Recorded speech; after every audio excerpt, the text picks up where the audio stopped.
Studio में mask पहनने की मजबूरी नहीं है, लेकिन आपके सामने आने से पहले और बुलेटिन के बाद भी हर वक्त मास्क में रहता हूं, क्योंकि फिलहाल मास्क ही जान बचा रहा है और जान है तो जहान है।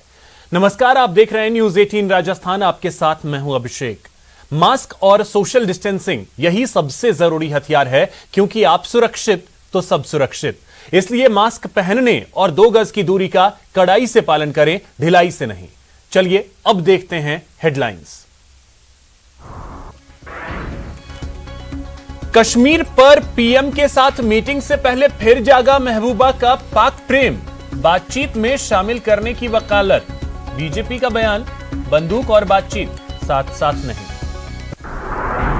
कांग्रेस के श्वेत पत्र पर सियासी घमासान, राहुल गांधी की नसीहत बीजेपी को नामंजूर। कहा, देश में जब अच्छा होता है तो विपक्ष को होती है चिढ़। राजस्थान बीजेपी का महामंथन, 4 सत्रों में हुई कार्यसमिति की बैठक। वीसी के जरिए जुड़ी वसुंधरा राजे, कानून व्यवस्था को लेकर सरकार को घेरने की बनी रणनीति।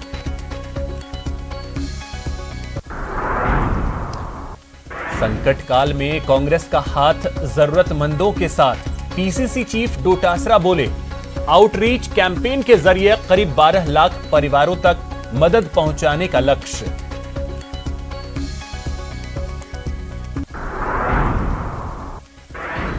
सीबीएसई और आईसीएसई की स्कीम पर सुप्रीम मुहर।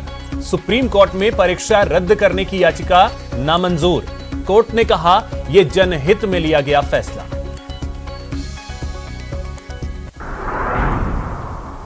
कोरोना संक्रमण की रफ्तार पर लगा ब्रेक। पिछले 24 घंटे में 137 केस, 3 की मौत। प्रदेश में एक्टिव केसेस की संख्या 3000 से कम।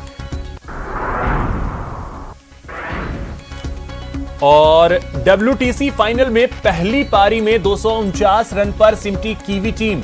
32 रन की बनाई मामूली बढ़त। मोहम्मद शमी ने झटके 4 विकेट, ईशांत ने 3 का किया शिकार।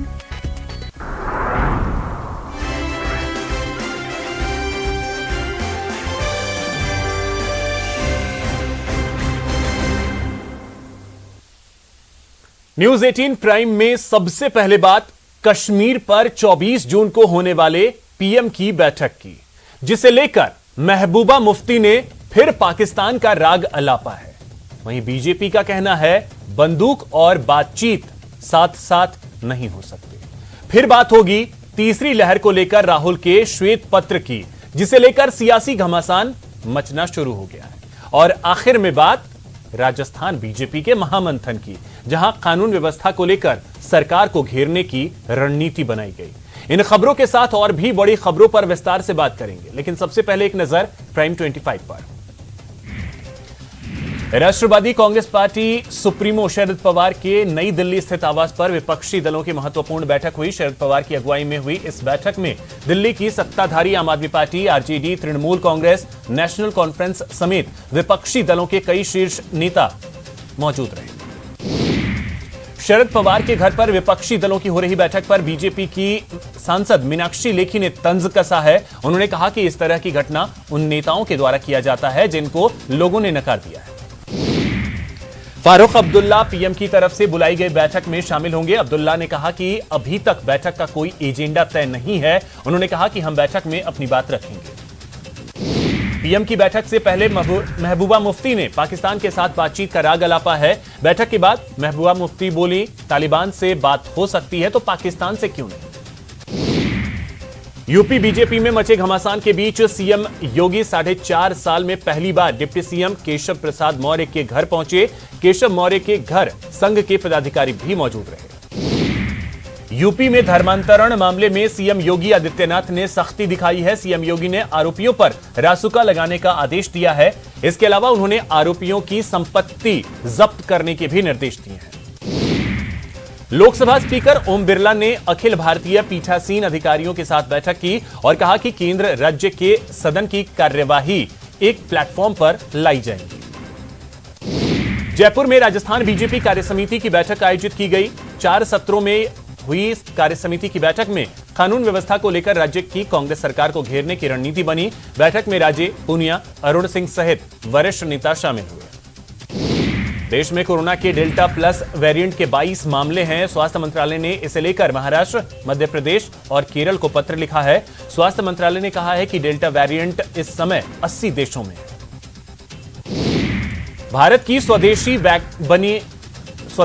कोविड-19 वैक्सीन कोवैक्सीन को DCGI की एक्सपर्ट कमेटी की समीक्षा में 77.8% प्रभावी पाई गई है। हैदराबाद की दवा निर्माता कंपनी भारत बायोटेक ने हाल में made in India covid vaccine के तीसरे चरण का ट्रायल DCGI को सौंपा है।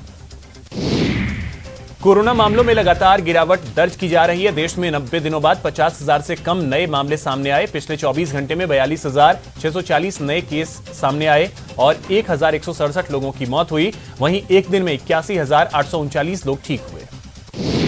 राजस्थान में भी कोरोना संक्रमण की रफ्तार पर ब्रेक लगा है। बीते 24 घंटे में 137 नए केस सामने आए, 3 लोगों की मौत हुई, 437 लोग ठीक हुए। एक्टिव केस की संख्या 2,388 रह गई है।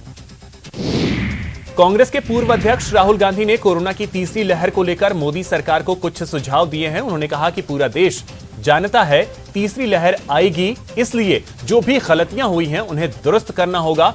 इसके साथ ही उन्होंने कोरोना राहत कोष बनाने की भी मांग की। सीएम गहलोत ने भी केंद्र से राहुल गांधी के सुझाव लागू करने की अपील की है। सीएम ने ट्वीट कर लिखा, राहुल गांधी ने कोविड पर व्हाइट पेपर जारी कर जो सुझाव दिए हैं उनका परीक्षण कर केंद्र सरकार को अविलंब लागू करना चाहिए। बीजेपी प्रवक्ता संबित पात्रा ने कहा, राहुल गांधी ने प्रेस कॉन्फ्रेंस करके व्हाइट पेपर की बात की और अड़ंगा लगाने का काम किया है। कहीं ना कहीं उन्होंने भारत की कोरोना से इस लड़ाई को डिरेल करने का अथक परिश्रम किया है।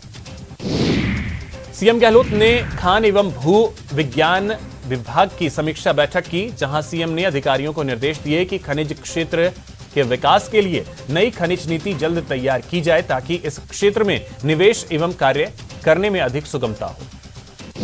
कोटा में निजी बिजली कंपनी के कर्मचारियों के साथ कांग्रेसी कार्यकर्ताओं की हाथापाई हुई, जिसका वीडियो सोशल मीडिया पर वायरल हो रहा है।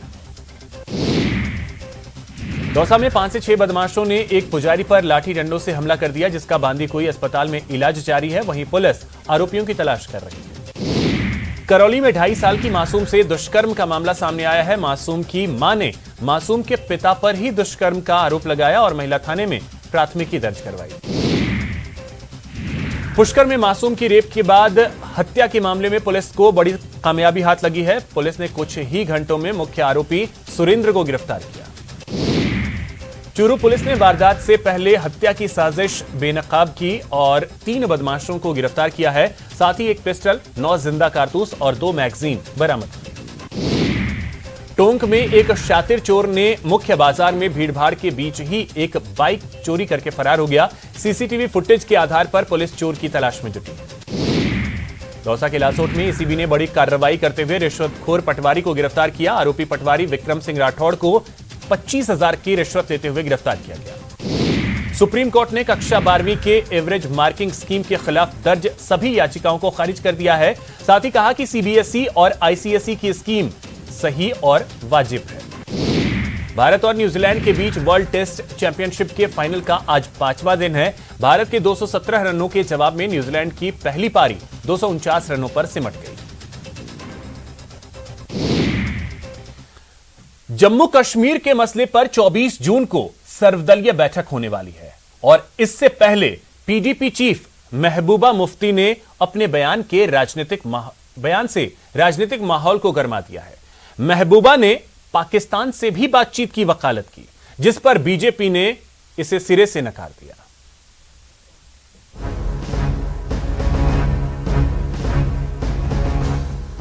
जम्मू कश्मीर में गुपकार गठबंधन की मंगलवार को हुई एक अहम बैठक के बाद पीडीपी अध्यक्ष महबूबा मुफ्ती ने पाकिस्तान का राग अलाप दिया। महबूबा ने कहा कि जब तालिबान के नेताओं से बात हो सकती है तो फिर पाकिस्तान से क्यों नहीं। ये दोहा जाके तालिबान से डायलॉग कर रहे हैं, आपने सुना होगा। हमारी गवर्नमेंट तो जम्मू कश्मीर में डायलॉग करे और सबके साथ करे और पाकिस्तान के साथ भी करे। हालांकि महबूबा के पाकिस्तान राग पर बीजेपी ने हमला बोला। बीजेपी ने कहा है कि बंदूक और बातचीत साथ साथ नहीं हो सकती। बंदूक और बातचीत कभी साथ साथ नहीं चल सकती। बातचीत के लिए पहले पाकिस्तान को आतंकी शिविरों को बंद करना पड़ेगा, आतंकवादियों की घुसपैठ बंद करनी पड़ेगी, तभी जाकर पाकिस्तान के साथ बातचीत संभव है। पाकिस्तान से बातचीत के मसले पर विवाद समय के साथ अभी आगे और बढ़ेगा, लेकिन विवाद की एक और वजह बन सकती है और वो है धारा 370, क्योंकि खबर है कि गुपकार के नेताओं ने अपनी बैठक में धारा 370 से समझौता नहीं करने की बात की है। हालांकि इस पर बीजेपी ने कहा है कि धारा 370 हटने से जम्मू कश्मीर का हर वर्ग खुश है और धारा 370 अब इतिहास की बात हो गई है।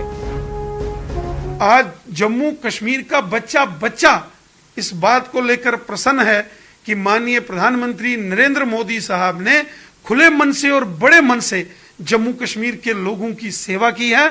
धारा 370 अब इतिहास बन चुका है, जो लौट के कभी वापस नहीं आ सकता। दरअसल केंद्र के साथ होने वाली बैठक से पहले मंगलवार को गुपकार नेताओं की बैठक नेशनल कॉन्फ्रेंस नेता फारूक अब्दुल्ला के घर पर हुई, जिसमें 6 दलों के नेता शामिल हुए।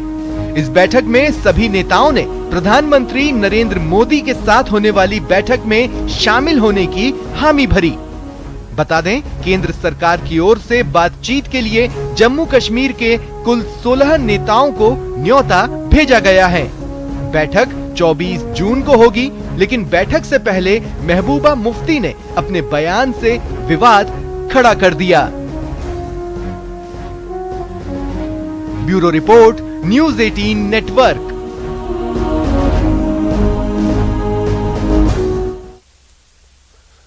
कोरोना की तीसरी लहर की अटकलों के बीच राहुल गांधी ने व्हाइट पेपर जारी कर केंद्र की मोदी सरकार को कुछ नसीहतें दी, लेकिन थोड़ी देर में ही बीजेपी ने राहुल की नसीहतों को नामंजूर कर उल्टे राजस्थान, पंजाब और छत्तीसगढ़ जैसे कांग्रेस शासित राज्यों के बहाने राहुल गांधी पर तंज कसा। देखिए व्हाइट पेपर वाली पॉलिटिक्स। के आंसू उन परिवारों के आंसू को नहीं मिटा पाए। कोरोना पर सियासत भारी और उस समय जो एक्शन सरकार को लेने थे, जो उनका बिहेवियर होना चाहिए था, वो नहीं रहा। कोवैक्सीन आता है और छत्तीसगढ़, राजस्थान इत्यादि राज्यों में कोवैक्सीन सप्लाई की जाती है, तो कांग्रेस शासित राज्य मना कर देते हैं वैक्सीन लेने से। वैक्सीन हेजिटेंसी को बढ़ावा मिलता है। कांग्रेस का श्वेत पत्र बीजेपी को नामंजूर। व्हाइट पेपर का लक्ष्य एक प्रकार से रास्ता दिखाने का है। हमने 4 मेन पॉइंट्स निकाले हैं। आज सुबह राहुल गांधी ने प्रेस कॉन्फ्रेंस करके एक व्हाइट पेपर की बात की और कहीं न कहीं अड़ंगा लगाने का काम किया है। तीसरी लहर से पहले सियासी टक्कर कि सरकार को 3rd वेव के लिए पूरी तैयारी करनी चाहिए। जो रिक्वायरमेंट्स हैं, हॉस्पिटल बेड्स की रिक्वायरमेंट्स हैं, इंफ्रास्ट्रक्चर की रिक्वायरमेंट्स है, ऑक्सीजन की रिक्वायरमेंट है, दवाइयों की रिक्वायरमेंट है। राहुल गांधी जी ने वैक्सीन ले लिया है। Rahul Gandhi, are you vaccinated? क्या प्रियंका वाड्रा जी ने वैक्सीन ले लिया है? कोरोना काल में केंद्र सरकार की नीतियों को लेकर कांग्रेस नेता राहुल गांधी ने एक बार फिर हमला बोला, तो तीसरी लहर से पहले सरकार को कुछ नसीहत भी दी।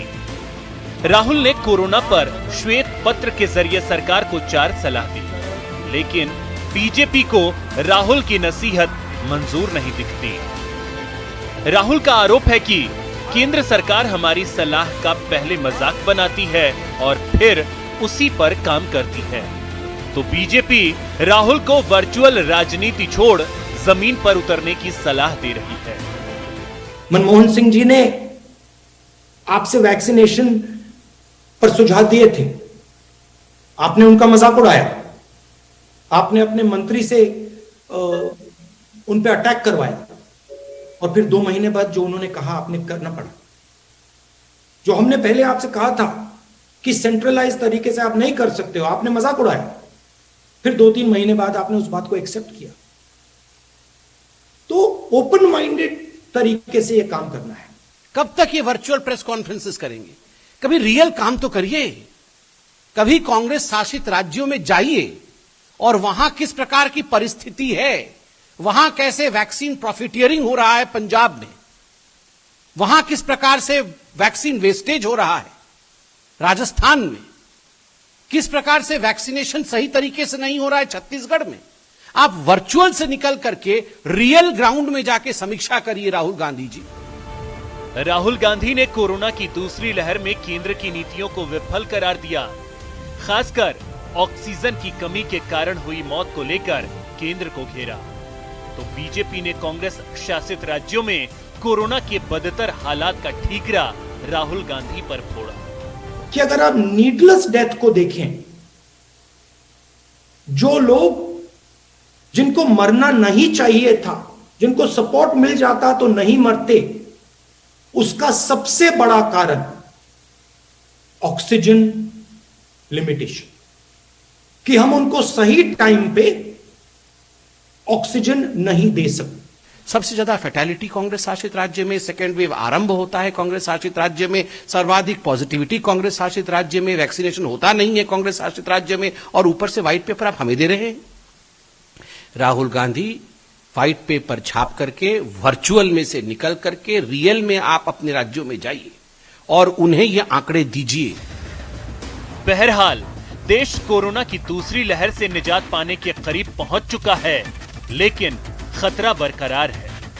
कोरोना से लड़ाई में सियासत का खामियाजा देश ने पहले भी भुगता है, और ऐसे में तीसरी लहर से पहले भी अगर सियासत यूं ही जारी रही तो ये देश के लिए एक बार फिर जानलेवा साबित हो सकता है। Bureau report, news 18 Rajasthan. वहीं सीएम अशोक गहलोत ने भी केंद्र से अपील की कि राहुल गांधी के सुझावों को अविलंब लागू करना चाहिए। सीएम गहलोत ने ट्वीट किया और लिखा कि श्री राहुल गांधी ने कोविड पर व्हाइट पेपर जारी कर जो सुझाव दिए हैं उनका परीक्षण कर केंद्र सरकार को अविलंब लागू करना चाहिए। पूर्व में भी श्री राहुल गांधी ने केंद्र की एनडीए सरकार को वैज्ञानिक दृष्टिकोण से कई महत्वपूर्ण सुझाव दिए, जिन्हें समय रहते नहीं माना गया, जिसका खामियाजा देश को भुगतना पड़ा।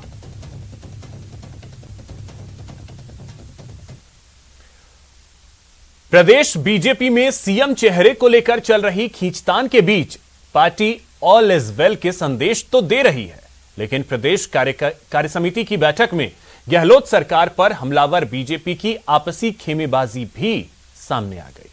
सीएम फेस को लेकर नेता प्रतिपक्ष के बयान को लेकर सियासी तूफान मचने के संकेत भी मिलने लगे। देखिए रिपोर्ट।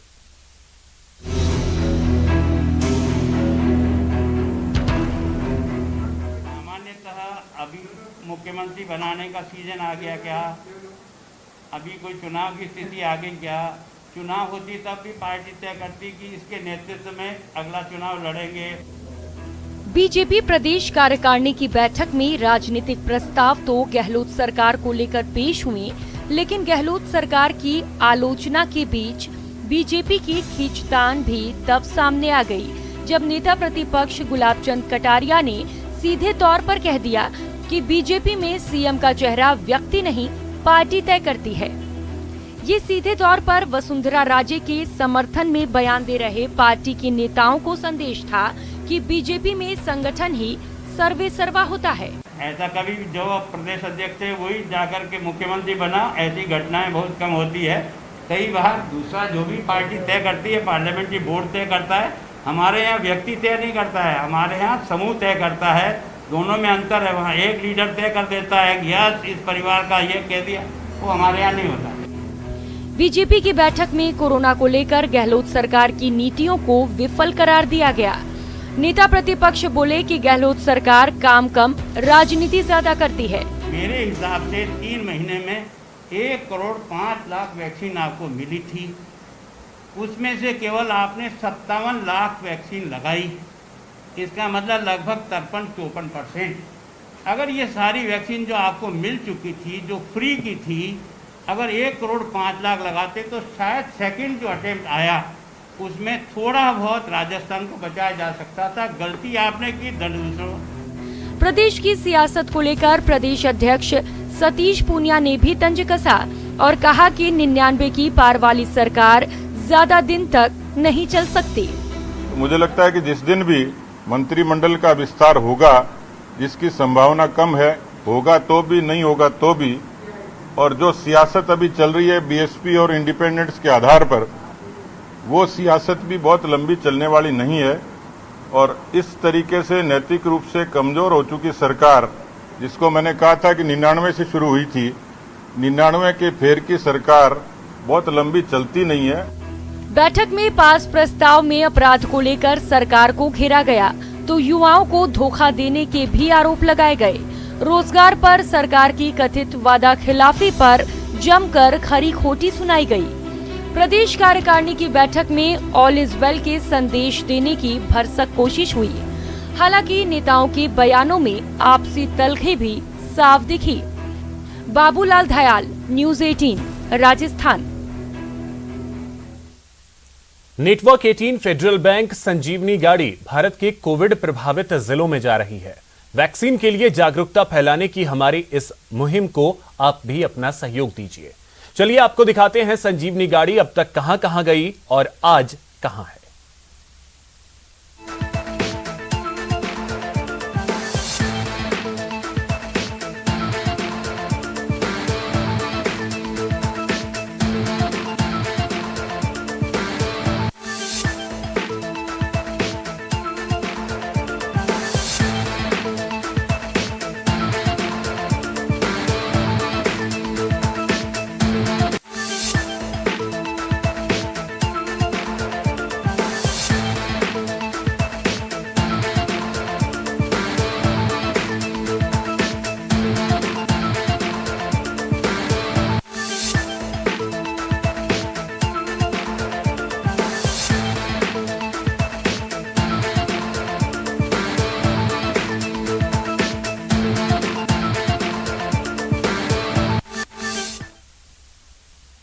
यहां रुकेंगे एक छोटे से ब्रेक के लिए।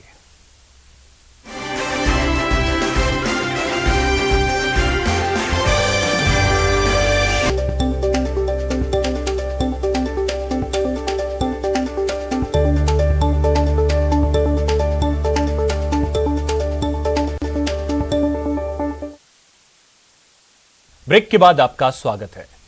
कोरोना काल में खाकी वर्दीधारियों को भी काफी तकलीफें झेलनी पड़ी। फ्रंटलाइन वर्कर की तरह काम करते हुए पुलिसकर्मियों ने कोरोना के खिलाफ इस जंग में कई दर्द झेले। बावजूद इसके पुलिस महकमा अपना फर्ज निभाता रहा। लेकिन अब वक्त है उनके लिए कुछ अच्छा करने का, और आज के दौर में संजीवनी बने कोरोना वैक्सीन के तोहफे से ज्यादा क्या अच्छा हो सकता है।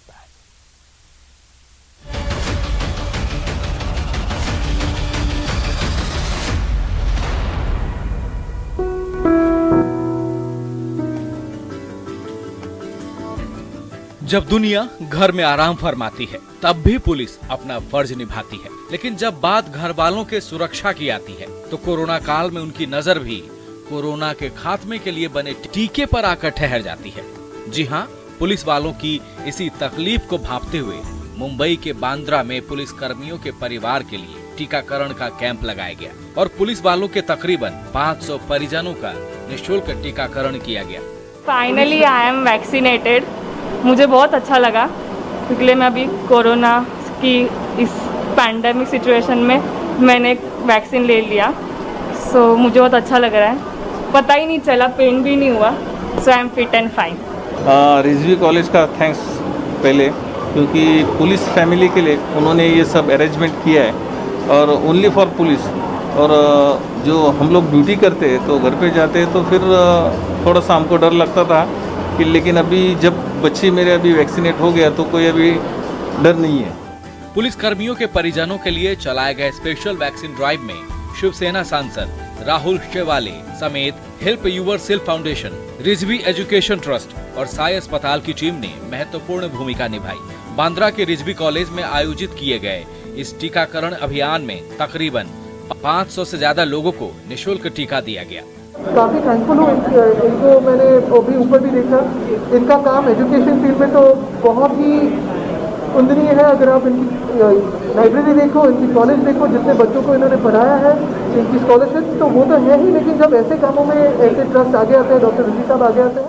कोविड से उपजे इस संकट काल में कानून व्यवस्था बहाल रखने की जिम्मेदारी हो या फिर विकट परिस्थितियों में फ्रंट वर्कर की तरह सुरक्षा ढाल बनने की जरूरत, खाकी वर्दी वाले हर जगह डटे नजर आते हैं। ऐसे में उन पुलिसकर्मियों की हौसला अफजाई का इससे बेहतर तरीका बेशक कोई दूसरा नहीं हो सकता। मुंबई से ब्यूरो रिपोर्ट, न्यूज़ 18 नेटवर्क।